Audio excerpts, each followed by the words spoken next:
the best thing about this film is its art design. It's just, yeah, it's aesthetically... This is an amazing looking movie. Yeah. I mean, can we agree on that? That this Yeah. is just a beautiful looking film. It's a beautiful looking film that doesn't look like anything else that really has been coming out of Hollywood, for the simple reason that it is so, you know, it even copies the stiffness of these fairly. It's not a movie where the camera moves a lot. Right. You know, you will often have scenes that you know, where you're cutting between angles without camera movement, or the camera movement is a very deliberate zoom in or a dolly in, like something that might be easy to animate. Yeah.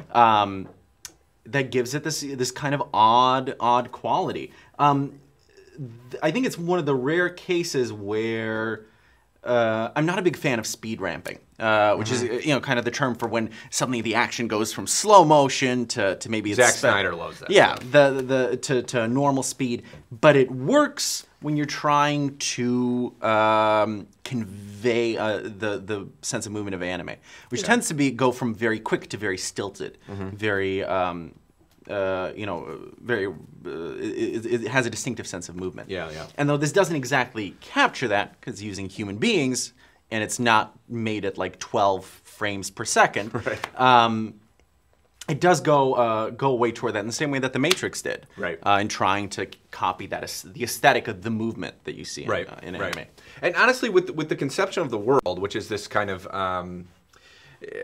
as you said, it's sort of an every city in some respects. It's it's like the metropolis essentially, and it's sort of a world where advertising has taken sort of three-dimensional form. But that made me think of the fact that I really feel like when conceiving this city, and it's a remarkable setting for a lot of film, they really thought of what did the future look like through the eyes of somebody in the 90s, but how can we achieve that with our current technological capabilities, you know, like a version of a 90s version of the future done with today's technology and special effects capabilities. I mean, I often thought of, his name escapes me, but he's a production designer. He only really did 2 films, and those are Virtuosity and Johnny Mnemonic.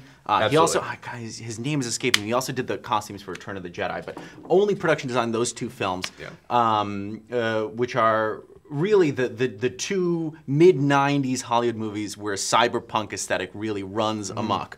And there's plenty that reminded me of that. And well, but you see what I mean then. You know, I mean, they're essentially taking the ideas about what the future would look like circa 95 maybe, and achieving them with the kind of budget and resources that they now have. Because this is a beautiful looking movie. It does not look dated. It does not look like a film that was made in the 90s, obviously. But I feel like its sort of predominant aesthetic is very much 90s looking forward into the future, you know? Whereas, you know, in the years since, I feel like science fiction films that are looking into the future have gotten more, I think, a little more sterile about the look. If you know what I mean, you know, a little more. I think a little more influenced by the sort of Apple design of the world. You know, I mean, I've written about this before. Actually, I think I'm possibly in writing on Virtuosity. I'm not sure for the site, where I do really feel like that the mid '90s. That was really the last era in which.